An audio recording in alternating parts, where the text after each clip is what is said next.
अस्सलाम वालेकुम, शराय दस्तूर से मैं हूं अब्दुल क़य्यूम सिद्दीकी और आप हैं AQS के साथ। मेरे साथ नासिर इकबाल, जहांज़ेब अब्बासी और तैयब बलोच।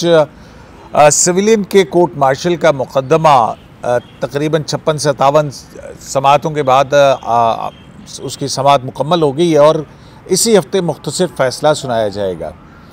आज आखिरी समात थी और जस्टिस अमीनुद्दीन खान ने कहा है कि इसी हफ्ते में जो है वो हम इसका मुख्तसर फ़ैसला जो है वो सुना सकते हैं। अटॉर्नी जनरल फॉर पाकिस्तान क्या आज अदालत को कन्विंस कर पाए? अपील के हक़ के हवाले से आज की समात और ये फ़ैसला क्या हो सकता है और क्या ये इख्तलाफी फ़ैसला नज़र आता है या एक मुतफ़िका फ़ैसला होगा?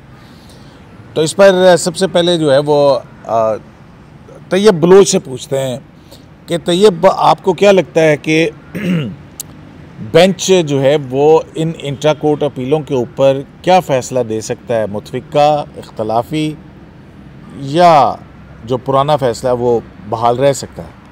सर, इसमें तीन चीज़ें जो आपने बताई हैं उसको मैं अगर यूँ देखूँ कि फ़ैसला मुतफ़िका आएगा, पुराना फ़ैसला तो हरगिज़ बरकरार नहीं रहेगा, ये तो तयशुदा है जो चीज़ नज़र आई है। और मुतफ़िका फ़ैसला जो है वो भी दो टाइप के फ़ैसले होंगे।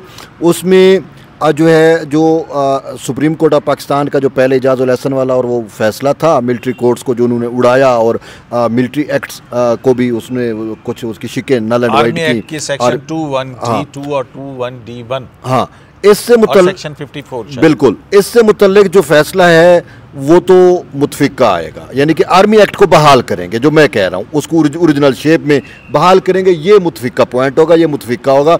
उसके बाद ये जो सिविलियन है इनका जो मिलिट्री ट्रायल होना है या हो रहा है कोर्ट मार्शल, उस पर जो है वो डिवाइड्स होगा बेंच। अब उसमें जो है डिवाइड ये होगा कि कुछ जजेस जो है वो अलाउ कर सकते हैं, कुछ नहीं करेंगे कि सिविलियन का कोर्ट मार्शल होगा, कुछ की ये रहेगी, कुछ कहेंगे कि नहीं हो सकता। तो ये वाला जो पॉइंट है इस पे बेंच डिवाइड होगा। बाकी जो फ़ैसला था इजाज़ुल एहसन वाला वो उसको नल एंड वाइड कर देंगे। तो मैं तो ये समझ रहा हूँ। तो अच्छा, इसमें तो ये अपना जहांज़ेब अब्बासी एक और चीज़ भी है ना कि जो पिछला फ़ैसला था जो 23 अक्टूबर 2023 का है, जिसमें सेक्शन 21D2 और सेक्शन 21D1 यानी जिसके तहत सिविलियन का कोर्ट मार्शल अगर नेक्सस डेवलप होता है तो वो हो सकता है, उसका जो है उस पर जो पुराना फ़ैसला था वो भी हमें 4-1 की तकसीम लगती है, ठीक है ना, जिसमें याह्या अफरीदी साहब का मौक़िफ़ दूसरा था जबकि जस्टिस मुनीब अख्तर का और था। तो इसमें आपको क्या लगता है कि ये बेंच जो है वो कहाँ और किस हद तक किस चीज़ से कन्विंस्ड है? इस हद तक तो मैं तैयब की इस बात से इत्तेफाक करता हूँ कि आर्मी एक्ट के सेक्शन 21D1 और 21D2 को स्ट्राइक डाउन जो किया गया है, उस हद तक तो मेरे ख्याल में ये 7 के 7 जजेस ही इस बात पे मुझे कन्विंस नज़र आए कि प्रॉपर सुने बगैर ही इन सेक्शंस को स्ट्राइक डाउन किया गया। और ये बात भी प्रोसीडिंग के दौरान कही गई कि इसकी वजह से जो एक पूरा प्रोसेस है विद इन दी आर्मी जो है वो एक तरह से जो है वो मुतासिर हुआ है। तो ये सेक्शंस की हद तक तो ये बात बिल्कुल क्लियर नज़र आ रही है मुझे भी कि इन सेक्शंस को जो है वो बहाल कर दिया जाएगा। अब जहाँ तक ये ताल्लुक़ है कि क्या आम शहरियों का फील्ड कोर्ट मार्शल की प्रोसीडिंग उनके ऊपर हो सकती है या नहीं हो सकती, ये वो सवाल है जिसके ऊपर भी बज़ाहिर यही लगा है कि बेंच के अंदर डिवीज़न है। लेकिन वो डिवीज़न आपको कितनी नज़र आती है? वो डिवीज़न सिद्दीकी साहब कभी 5-2 की नज़र आती है, कभी 6-1 की नज़र आती है और कभी 4-3 की भी नज़र आती है। और उसमें मेजॉरिटी बहरहाल को यही लग रही है कि ये जो ट्रायल है ये अब शायद ATC की तरफ चला जाए।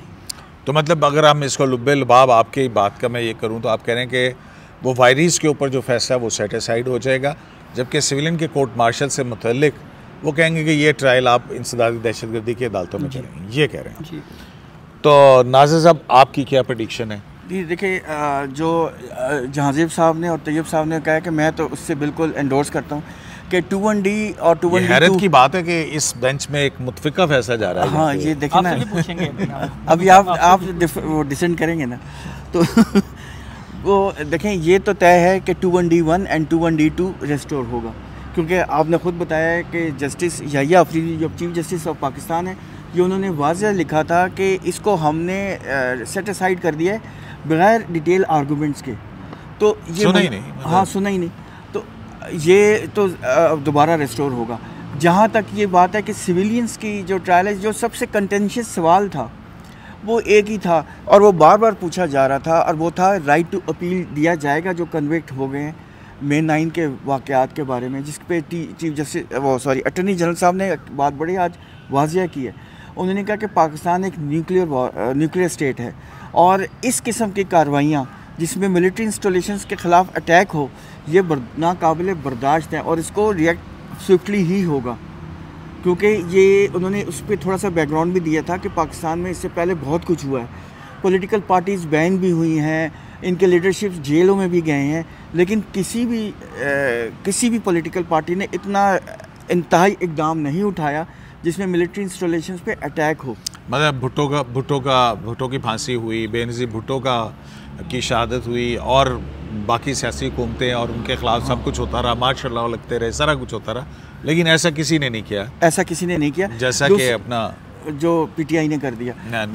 दूसरा उन्होंने ये कहा कि अगर सुप्रीम कोर्ट कोई ऑब्जर्वेशन देती है राइट टू अपील प्रोवाइड करने में, तो parliament in due course of time उसको ड्यू डिलीजेंस देगी। हाँ, ड्यू डिलीजेंस देगी और उस पर वो कुछ कर सकती है, लेकिन मैं पार्लियामेंट के बिहाफ पे कोई एश्योरेंस नहीं दे सकता, क्योंकि मैंने गवर्नमेंट से वो इंस्ट्रक्शंस लेनी होती हैं। तो क्या लगा आपको आज का बेंच जो है, आज की अदालत, आज की समाअत में जो 7 फाजिल जज साहबान हैं, जस्टिस अमीनुद्दीन खान साहब की सरबराही में, वो अटॉर्नी जनरल के इन आर्गूमेंट से किस हद तक मुतमईन हुए? क्योंकि मुझे लगा उन्होंने कुछ जान भी छुड़वाई है, कुछ ख्वाजा हारिस साहब के ऊपर डाल के कि अगर ख्वाजा हारिस साहब आपको मुतमईन नहीं कर सकते तो मैं किस खेत की मूली हूँ, कोई इस तरह की बात हुई ना। वो देखें ना, उन्होंने तो ये भी कहा अटॉर्नी जनरल साहब ने, देखें ये बात तो तय है कि बेंच मतलब मुतमईन नहीं है, मतलब आज के अटॉर्नी जनरल के आर्गूमेंट्स को बेंच जो है वो मुतमईन क्लियर है, सबको नज़र आया। अच्छा, दूसरी बात ये है कि कुछ ऑब्जर्वेशंस जो आई उसका जवाब अटॉर्नी जनरल साहब ने कहा कि मैं चेक करके बताऊंगा, मतलब इंफॉर्मेशन नहीं। मसलन कौन सी? अब जैसे उन्होंने पूछा था कि राइट टू कोई अपील में गया है, तो उस वक्त अटॉर्नी जनरल को नहीं पता था, लेकिन बहरहाल नहीं वो फिर पीछे से एक जो आमिर रहमान नहीं, पीछे से जो डिफेंस के जो रिप्रेजेंटेटिव्स थे ना, वो उनमें से आके उन्होंने बताया कि 89 ने अपील फाइल कर दी है। ओके, और यही जवाब नहीं था अटॉर्नी जनरल के पास। उसमें आर्मी एक्ट में भी तो अपील है ना, अपील जो है वो फिर सुपीरियर उनके अपने फोरम में अवेलेबल है ना, तो उसका जवाब नहीं उन्होंने बताया था, लेकिन उन्होंने कहा जब ये अपील तय हो जाएंगी फिर हमें वो बात सामने आ जाएगी। लेकिन बार बार वो एम्फेसिस कर रहे थे कि 2015 की जो जजमेंट है 21 अमेंडमेंट वाली, 21वीं अमेंडमेंट में, उसमें तो सुप्रीम कोर्ट ने जब कह दिया है कि अगर कोरम नॉन जुडिस हो और मेलाफिडी हो तो आप प्रोसेस ऑफ लॉ, तो आप हाई कोर्ट में रिट पिटीशन फाइल कर सकते हैं, लेकिन कोर्ट कह रही थी वो रिट पिटीशन है, वो अपील नहीं है। हाँ। तो अपील पे ना बज़ाहिर कोर्ट इज़ नॉट कन्विंस, साफ है। आर्मी एक्ट के अंदर अपील जो है वो तो सुपीरियर, वो आर्मी चीफ के पास हो सकती है ना। और उसमें एक छोटी सी बात जो आपने बताया था कि क्या इसमें यूनानिमस है, 2-1D में तो यूनानिमस है, लेकिन जो राइट टू अपील है उसमें मुझे लगा है कि जैसे जस्टिस मुसर्रत और justice Jamal they are not convince, और जस्टिस शाहिल बिलाल साहब के बारे में मैं नहीं कुछ कह सकता क्योंकि उन्होंने कोई ऑब्जर्वेशन नहीं दी, तो बज़ाहिर दो का तो है कि वो शायद कन्विंस नहीं है। मतलब क्या कह रहे हैं आप कि वायरीज के ऊपर जो है वो मुतफिका, हाँ, और नीचे सिविलियन के कोर्ट मार्शल से मुतल्लिक कोई डायरेक्शन होगी, और उसमें हम जैसे डिस्कस कर रहे थे, जो आपका भी पॉइंट ऑफ व्यू था, यही हो सकता है ये डायरेक्शन भी आ जाए कि ATC में चला जाए ये केस, यानी इसको नए सिरे से यानी कि वो जो हम आपस में बात कर रहे थे, जो आप कह रहे हैं ना कि मेरा भी यही है कि वायरीज के ऊपर तो जो है वो ज़ाहिर है बहुत बड़ा लीगल लकूना मौजूद है, और जहाँ तक सिविलियंस के उसका ट्रायल का मामला, मेरा ख्याल इसको वॉइड एब इनिशियो कर देगी और फिर सारा जो है वो उधर चला मतलब जाएंगे। ये मुमकिनात में से एक है। हाँ, लेकिन ये होगा यूनानिमसली नासिर साहब। मेरी जो ऑब्जर्वेशन है या मेरी रीडिंग है, ये हर काउंट के ऊपर यूनानिमस एक जजमेंट आएगी आपको। मेरा ख्याल है 7-0 से।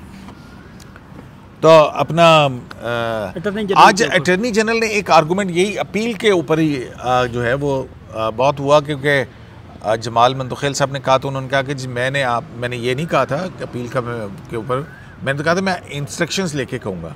और फिर आज उन्होंने साबिक जो चीफ ऑफ आर्मी स्टाफ है जनरल कमर जावेद बाजवा का वो फैसला दिया जो कि जस्टिस मंसूर अली शाह, आसिफ सईद खोसा और जस्टिस मजहर अल मियां खेल ने किया था, जिसमें जनरल कमर बाजवा को 6 महीने की सुप्रीम कोर्ट ने तौसीह दी बगैर किसी कानून के। हाँ, बगैर किसी कानून के, और पार्लियामेंट से कहा कि कानून साजी करें। तो ये अटॉर्नी जनरल ने इसके ऊपर रिलाय किया। मतलब इस पर तो बहुत ज़्यादा तनकीद होती है कि जो इख्तियार सुप्रीम कोर्ट के पास नहीं है वो सुप्रीम कोर्ट ने इस्तेमाल किया। मैं जो पहले नासिर साहब से आपने सवाल पूछा है मैं उसका जवाब मैं भी देना चाहूँगा कि कौन सा अटॉर्नी जनरल के आर्गूमेंट्स कैसे थे। अच्छा, हाँ, मतलब कि उनकी परफॉर्मेंस आज की है एक तो कुछ फैक्ट्स ऐसे हैं जो अटॉर्नी जनरल ने आज जो बयान किए वो मेरे ख्याल में थ्रू मीडिया पब्लिक में आने चाहिए थे। अब मिसाल के तौर पे ये बात कि 39 मकामात के ऊपर बाय डिज़ाइन अटैक्स हुए, ये बात पहले भी आ चुकी है। इसमें कोई मतलब वो नहीं है कि इस जगह पे ये अटैक्स हुए और ये 4 घंटे में ये सब कुछ था और ये बाय डिज़ाइन था। लेकिन एक सवाल जस्टिस नईम अख्तर अफगान ने अटॉर्नी जनरल से उस वक्त पूछा जब अटॉर्नी जनरल ने ये बताया कि विद इन दी फौज गफलत बरतने के ऊपर भी कुछ अफसरान के खिलाफ जो है वो प्रोसीडिंग हुई है। उसमें 3 अफसरान ऐसे हैं जिनको बग़ैर पेंशन और मराद के फौरी तौर पे रिटायर कर दिया गया, और इसी तरीके से 14 अफसरान ऐसे और हैं। उनमें कौन कौन था? उनमें उन्होंने ये कहा जी कि एक लेफ्टिनेंट जनरल हैं, एक ब्रिगेडियर हैं और एक लेफ्टिनेंट कर्नल हैं।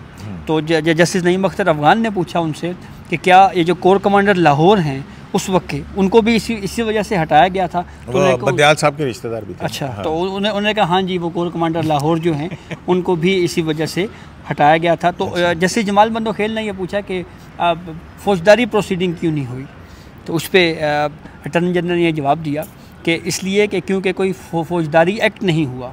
ये बेसिकली रिस्ट्रेन का मुजाहरा करने की बुनियाद पे कि आपने तहम्मुल का मतलब कि अटॉर्नी जनरल ने कहा कि गफलत बरतने पर उनका कोर्ट मार्शल नहीं हुआ, कोर्ट मार्शल उनको वैसे बस लेटर ऑफ थैंक्स दे दिया गया। उनको जी नहीं साहब, वो एक टर्म एक यूज़ हुई थी वो रिटायरमेंट इन डिफ़ॉल्ट, इन फॉल्ट। क्यों इन फॉल्ट? वो बेसिकली वो ये कह रहे थे कि डिरेक्शन ऑफ ड्यूटी यानी गफलत। हाँ, ठीक हो गया। तो ये मतलब एक 3 तो आला फौजी अफसरान और बाकी 14 ऐसे हैं जिनके बारे में कहा गया जी कि उनके बारे में ये कहा गया कि उनको आगे मुस्तकबिल में कोई प्रमोशन नहीं मिलेगी, वो जिस ओहदे पे हैं वहीं पे वो रिटायर हो जाएंगे। तो कैरियर प्रोग्रेशन रुक गया।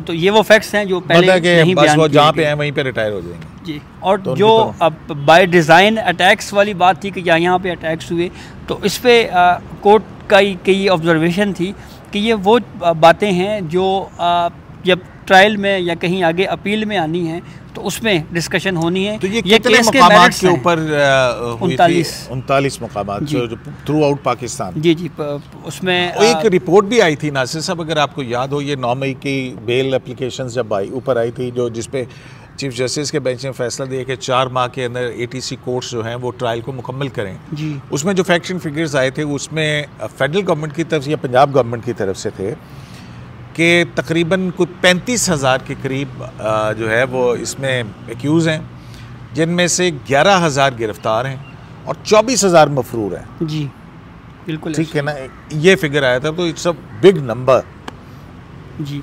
अच्छा, एक और बहुत अहम बात कही अटॉर्नी जनरल ने, उन्होंने ये कहा कि तकरीबन 3.5-4 घंटे तक जो लाहौर कोर है वो गैर फाल रहा, वो मुकम्मल तौर के ऊपर डिसफंक्शनल रहा। ये इतना ये जो सेंट्रल कमांड थी लाहौर की वो इस इवेंट की वजह से, तो वो कई 3-4 घंटे का जो टाइम ड्यूरेशन है, और उसमें अगर कोई एग्रेशन हो जाती, फॉरेन एग्रेशन, तो वो अनएबल थे उसको रिस्पॉन्ड करने के लिए। ये भी अटॉर्नी जनरल साहब ने कहा था। तो मतलब वो यही कह रहे थे कि ये सीरियस मामला है, ये कोई। और हाँ, जस्टिस ना सर, वैसे ये आर्गुमेंट मुझे कोई इतना कन्विंसिंग नहीं लगा हाँ है। ठीक है, क्योंकि मतलब आर्मी तो ना मुझे ये वाला आर्गुमेंट कि ये न्यूक्लियर है तो इंस्टॉलेशन और ये इसमें वो करके आप ये कर सकते हैं। अब हर जगह न्यूक्लियर को कहाँ इस्तेमाल कर सकते हैं कि न्यूक्लियर की बुनियाद के ऊपर वायरस थोड़ी वो होती है।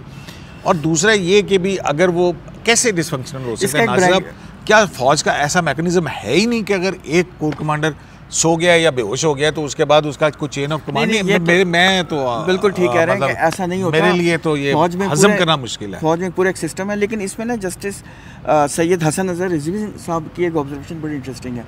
उन्होंने ये कहा था कि देखें, माजी में जो पॉलिटिशियंस थे और सहाफ़ी थे वो अपने आप को कोर्ट अरेस्ट करवाते थे जब कोई प्रोटेस्ट करते थे ना गवर्नमेंट के खिलाफ। गिरफ्तारी देते थे और खुद सोजी के इंसिडेंट्स भी हुए हैं, भुट्टो साहब की उस पे फांसी। लेकिन फिर भी किसी ने अटैक नहीं किया मिलिट्री इंस्टॉलेशन पे। तो ये मामला सीरियस है, ये जाहिर है सीरियस है। तो ग्रेविटी के ऊपर जो ये बहुत ज़्यादा सीरियस है। मैं आपको एक चीज़ बताता हूँ कि हमें दुआ करनी चाहिए कि हमारे जो न्यूक्लियर एसिड्स हैं, आपको मुझे पूरे पाकिस्तान को नहीं पता कहाँ पे हैं। अगर पीटीआई वालों को पता होता तो इनका हदफ वही होते। मैं एक और मिसाल देखिए सिद्दीकी साहब, मैं हवा में बात नहीं कर रहा। ये मियाँ वाली में सबसे ज़्यादा नुकसान हुआ, वो क्यों हुआ? ये जो अभिनंदन वाला एपिसोड है 2019 वाला, जो यहाँ से त्यारे उड़े थे, मियाँ वाली एयरबेस से उड़े थे, जिन्होंने अभिनंदन को और वो सारा कुछ ये तरतीब हुई, तो इनका अटैक भी वही था अभिनंदन वाला, यानी कि वहाँ मियाँ वाली वाला। ये किसी ने इसको देखा ही नहीं, सोचा ही नहीं। मुझे ये आप वाली बात अफसोसनाक है कि हम कब तक ये कहेंगे जी मिलिट्री इंस्टॉलेशन पे अटैक हो गए, कब तक हम उनको मुर्द इल्ज़ाम ठहराते रहेंगे। मुझे सिद्दीकी साहब आप ये बताएं, बीइंग अ जर्नलिस्ट, क्या आपने पाकिस्तान समेत दुनिया में कभी ऐसा देखा है कि किसी पार्टी प्रोटेस्ट में या एहतजाज में या वट एवर कोई भी उसके ग्रीवियंस है, कभी किसी मिलिट्री को या उसकी इंस्टॉलेशन पे अटैक किए गए हों? कभी आपको पूरी दुनिया में मिसाल मिलती है? वर्ल्ड वार 1 से लेकर अब वर्ल्ड वार 3 की तरफ हम जा रहे हैं, कभी ऐसी मिसाल? मैं इसका जवाब वर्ल्ड वार 3 की तरफ वो तो ये तो बहुत तेज रफ्तार जा रहा है। मतलब है कि अच्छा 3 अभी नहीं हुई नहीं है, लेकिन हम जा रहे हैं ना। लेकिन मैं आपको एक चीज़ बताऊं, तैयब जिस तरफ बात कर रहा है, देखें अगर ये कोई इन्फॉर्मेशन अगर थी कहीं से तो विद इन दी, अगर कोई इंटरनल इशू था तो वो एक साहब ऑलरेडी पकड़े हुए हैं इन्होंने। देखो ना, जनरल फैज जो है, फैज हमीद गिरफ्तार है और और दूसरा कुलभूषण गिरफ्तार है 2D2 और ये सारे आर्मी एक्ट के नीचे वो अगर आप उसमें है। तो ये एक करेक्शन करता हूँ, बुरा ना मानिएगा। मियाँ वाली में जो जहाज़ स्टेशन है ना, उनमें से एक भी जहाज़ स्टैंड ऑफ जो हुआ था ना हमारा 2019 का, उसमें इस्तेमाल वो वाले जहाज़ नहीं होते थे। एयरबेस था ना वो एयरबेस, उसमें वो जहाज़ नहीं खड़े होते, वो बड़े सेंसिटिव जगहों पे खड़े होते हैं। लेकिन बहरहाल वो एयरफोर्स बेस था। मैं आपको ये कह रहा हूँ, एयरबेस था। ये इन्फॉर्मेशन मैं आपको इस वजह से दे रहा हूँ कि ये इन्फॉर्मेशन मैंने कलेक्ट की है कि मियाँ वाली एयरबेस को, क्योंकि मियाँ वाली में मेरे अंकल वहाँ पे रह चुके हैं, एयरफोर्स में थे, तो मियाँ वाली में मैं सब कुछ जानता हूँ। मैंने कहा मियाँ वाली को ही टारगेट क्यों किया गया? तो मुझे आगे से ये जवाब किसी ने दिया कि अभिनंदन वाला एपिसोड मियाँ वाली एयरबेस से हुआ था। आई डोंट नो कि कितना ट्रू है, लेकिन मैं अपनी इन्फॉर्मेशन दे रहा हूँ। वो उड़ के खड़े होंगे। बहरहाल ये मैं आपको अपनी इन्फॉर्मेशन दी। मियाँ वाली से जेल हम कितना दूर है, कश्मीर कितना दूर है? अच्छा, मैं वो अपील वाली बात पे अगर वापस आए हम, कौन सी अपील? तो कि ये अटॉर्नी जनरल ने जो ये जो जनरल बाजवा के केस का हवाला देके कि जी सुप्रीम कोर्ट पहले भी पार्लियामेंट से ये कह चुकी है, तो वो जस्टिस मोहम्मद अली मदर ने कहा इसमें तो डायरेक्शन, हाँ वो जो रेलेवेंट पोर्शन है वो जस्टिस मोहम्मद अली मदर साहब ने पढ़ा और वहाँ पे वर्ड था शेल का। तो जस्टिस मोहम्मद अली मदर साहब ने कहा कि ये तो डायरेक्शन दी गई। अटॉर्नी जनरल सुप्रीम कोर्ट को क्या कह रहे थे कि जी आप तो का कह रहे थे, नहीं मतलब कि बेइज्जती करने से नहीं है कि मतलब समझ नहीं आई। देखें सुप्रीम कोर्ट पार्लियामेंट को डायरेक्शन नहीं दे सकती। एग्जैक्टली, तो यही आज के जो बेंच है उसने भी ये बात कही है। तो ऑब्जर्वेशन का जवाब जस्टिस अमीनुद्दीन खान साहब ने दे दिया है। उन्होंने ये कहा कि जब जो वो कानून की शिकें ही फ़िलहाल नहीं हैं, जब वो स्ट्राइक डाउन है, तो फिर अपील का सवाल कहाँ से आ गया बीच में? अपील तो तब हो ना कि सेक्शंस बहाल हों। नहीं, स्ट्राइक डाउन कैसे हैं जब आपने इंट्रा कोर्ट अपील में वो जजमेंट सस्पेंड कर दी और फिर उसके बाद जो है वो आपने दिसंबर के अंदर कहा कि ठीक है मिलिट्री कोर्ट्स जिनके ट्रायल मुकम्मल हो चुके हैं सजाएं सुना सकते हैं। तो अब तो असल में यही है कि अपील का मेरे ख्याल में ये कहना चाह रहे थे कि अगर आपको अपील की तरफ हाउस बेंच को जाना भी है तो पहले फिर ये शिकें हमने बहाल करनी है, फिर उसके बाद उस तरफ जाना है। तो नाज़िर साहब 105 सिविलियन के ट्रायल का क्या होगा अगर इन केस कि अदालत कहती कि ये वाइड बिनिशे थे, मतलब ये नहीं हो सकते थे, लेकिन क्योंकि 35,000 एक्यूज़, 24,000 जो हैं वो मफरूर, 11,000 जो हैं वो उनके मुकदमात ट्रायल कोर्ट्स के अंदर, और 105 के जो हैं वो मुकदमात सिविलियन कोर्ट के अंदर, उन 105 को उन बाकी से अलग किस बुनियाद और किस कानून के तहत करके ट्रायल किया गया, ये देखने वाली चीज़ें हैं कि नहीं है? ये देखेंगे अदालत। कय्यूम साहब देखें, जो कोर्ट को बॉदर कर रही है ना, जो चीज़ जो तंग कर रही है बार बार, इसका इजहार प्रोसीडिंग्स में होता भी रहा है कि 105 ही को क्यों चुना गया है। गिरफ्तार तो 5,000 थे, इससे भी ज़्यादा थे, 5,000 के करीब तो थे, तो 105 को क्यों हुआ है? अगर तो उन्होंने ये कह दिया कि वाइड एब इनिशियो है, तो ये भूल जाएं कि उनको छोड़ दिया जाएगा, छोड़ा फिर भी नहीं जाएगा, फिर उनका केस एंटी टेररिज्म कोर्ट में चलेगा, और फिर डबल जेपर्डी को कैसे टैकल करेगी सुप्रीम कोर्ट? नहीं, मेरा ख्याल है कि अगर वॉइड बिनिशो करती तो फिर डबल जेपर्डी का तो सवाल ही नहीं आता ना। नहीं देखें, वो अंडर ट्रायल प्रिजनर के तौर के ऊपर रह सकें, क्योंकि वो सारा सबूत और वो जो है वो ATC कोर्ट के अंदर जाएंगे ना। उन्होंने ना, तो अब आपको याद है कोई कहा था, कोर्ट ने कहा था बिल्कुल कुछ सज़ा मुकम्मल करके चले गए, कुछ प्रिजन में रह चुके हैं, कुछ ने शुरू में मुश्किल भी काट ली है। ये मसले हैं, सुप्रीम कोर्ट इस पर कुछ करे, हाँ हिस्सा बनाएगी। हाँ, तो ये एक मतलब सुप्रीम कोर्ट के लिए आसान नहीं है ये जजमेंट लिखना, बहुत सोच समझ के, क्योंकि फ्यूचर में देखें एक और तो बहुत सारी चीज़ें हैं नाशिद साहब। एक तो नेशनल सिक्योरिटी से कुछ चीज़ें जुड़ी हुई हैं, और नेशनल सिक्योरिटी से जुड़े हुए होने के साथ साथ सिविलियन सुपरमेसी और सुप्रीम कोर्ट ऑफ पाकिस्तान के अपने इमेज के हवाले से आजकल के माहौल के अंदर जो है वो आज एक वैसे छोटा सा 9 तारीख को आ सकता है फैसला। हाँ, यही लग रहा है 9 मई को, जुमे को अमूमन जजमेंट्स आती हैं, अमूमन जुम्मा 9 को और 9 पड़ रहा है, तो देखें 9 को ही लग रहा है कि आ जाएगा। अच्छा, एक इंटरेस्टिंग आज और भी बात हुई थी, अटॉर्नी जनरल साहब ने कहा था कि मैंने 45 मिनट्स रखे थे आर्गूमेंट के लिए, 20 मिनट मेरे हैं, तो 25 जो है ना सवाल पे चले गए। तो इस पे ना फिर जस्टिस जमाल मंदोखेल साहब ने कहा कि देखें मैं सवाल करता हूँ कॉन्स्टिट्यूशनल, और मेरा कोई ज़ाती इंटरेस्ट नहीं है, और मैं जो है वो फ्यूचर ऑफ द कंट्री के लिए सवाल करता हूँ। तो इसमें मुसरत हिलाली साहबा ने कहा हम भी फ्यूचर ऑफ इंडिया इंटरेस्ट के लिए करते हैं, और 25 मिनट तो यही कहा गया। अच्छा, एक और भी बड़ा इंटरेस्टिंग मुकालमा हुआ जब जस्टिस जमाल मंदोखेल साहब बार बार कह रहे थे कि आप FBLE का एक पोर्शन पढ़ें, तो अटॉर्नी जनरल साहब यूँ देखा उन्होंने जस्टिस मुसरत हिलाली की तरफ और कहा कि इजाज़त है, उन्होंने कहा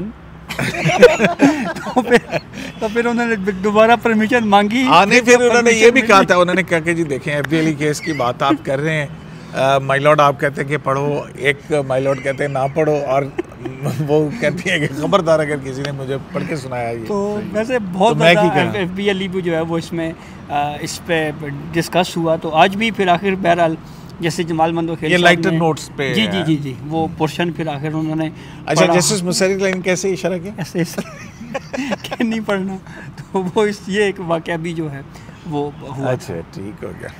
तो कल जो है नाज़िर साहब एक बड़ा केस हो रहा है, जी उसको भी रिजर्व सीट्स वाले को भी आप हल्का सा टच कर लें। मेरा तो ज़्यादा ख्याल है कि नोटिस इशू होंगे, क्योंकि रिव्यू पिटिशंस हैं, तो ये आपने बड़ी, ये कौन कितनी बड़ी खबर थी। 3 फैसले कैसे बच जाएंगे। चलो यार देखें, ये तो सबको पता है कि ये अभी रिविजिट हो जाए। नहीं नाज़िर साहब, अभी देखना है ना, वो तो वो तो नहीं बात है कि आपने आईन ही रीराइट कर दिया नाज़िर साहब, मतलब कि कहते रिविजिट हो जाना। बिल्कुल बात ठीक है आपकी, किसी के आपके दिल में शाह साहब की जो मोहब्बत है ना, वो कूट कूट के भरी। यार देखें, मैं हर एक की इज्जत करता हूँ और करनी भी चाहिए, हमारे लिए भी सब बाइज़्ज़त हैं। लेकिन बात आपकी बिल्कुल ठीक है कि ये देखें जो कंडीशंस हैं उसमें वो जजमेंट पूरी नहीं उतरती, और इलेक्शन कमीशन की जो रिव्यू पिटीशन है वो तो इंटरेस्टिंग है। वो कहती है कि आपने उस पार्टी को दे दी है जो फ्री की नहीं थी। नहीं, फ्री की बात ही नहीं है, कहते हैं आपने उस पॉलिटिकल पार्टी को दे दी है रिजर्व सीट जो पॉलिटिकल पार्टी नहीं है हमारे रिकॉर्ड में। तो उन्होंने बना लिया ना डिफेक्टो चेयरमैन। और आइन कहता है कि जब तक किसी सियासी जमात जो रजिस्टर्ड हो और उसकी एक सीट ना हो, रजिस्टर्ड पॉलिटिकल पार्टी जिसकी एक सीट हो पार्लियामेंट के अंदर, उसमें जाएंगे तो वो फिर उसमें वो तो बहुत सारे उसके अंदर। तो चले मेरे ख्याल में कंक्लूड करते हैं, कंक्लूड करें हैं आप। मोबाइल भी पता नहीं लोग भी गर्म हो जाएंगे, मोबाइल भी गर्म हो यहाँ धूप में गया ना। तो नासिर साहब, वो अपना मखसूस नशिस्तों के केस में फैसल सिद्दीकी साहब आएंगे? आना तो चाहिए। क्या कहेंगे अब वो? मुझे क्या पता, वो जो आएंगे तो करेंगे, डिफेंड तो करेंगे ना। किसको? रिव्यू पिटिशन बाहर थे, कल तक आ जाएंगे वैसे। नासिर साहब वो कैसे करेंगे? वो SIC को सीटें लेने के लिए आए थे, फैसला PTI के हक के अंदर हो गया, तो अब वो डिफेंड किसको करेंगे? देखिए, ये तो जब वो आर्गुमेंट्स करेंगे हमें पता लग जाएगा। चलें जनाब, वो क्रिएटिव इंटरप्रिटेशन है, वो कहेंगे अब के रिव्यू के अंदर भी जो है ना आप क्रिएटिव इंटरप्रिटेशन कर दें कि नवा इन लिख दो। तो बहरहाल सिविलियंस के कोर्ट मार्शल का केस एक अहम मुकदमा और इस पर बहुत तवील समातें हुई हैं और इस मौजूदा जो आइनी बेंच है इसने भी तकरीबन 57 के करीब समातें की हैं, 56-57 के करीब, जिसमें ये एक्सटेंसिवली हर चीज़ को दरख्वास्त गुजार जो थे उनको भी पूरी तरह से सुना गया। कोई ऐसा पहलू नहीं है कि कोई ये कहे कि हमें सुना नहीं गया और किस मौजू पे सुना नहीं गया। तो इसका क्या फ़ैसला आता है? हमारा इसके अंदर इत्तफाक राय है कि सेक्शन 2(1)(d)(2) जो है, जो वायरीज़ हैं वो तो उसके ऊपर तो फ़ैसला बरकरार नहीं रह सकता। हाँ, अलबत्ता जो सिविलियन के कोर्ट मार्शल के ऊपर थोड़ा सा इख्तलाफ पाया जाता है, तो देखते हैं कि इसमें अदालत क्या फ़ैसला करती है। शराय दस्तूर से AQS लाइव से इजाज़त दीजिए। अल्लाह निगहबान।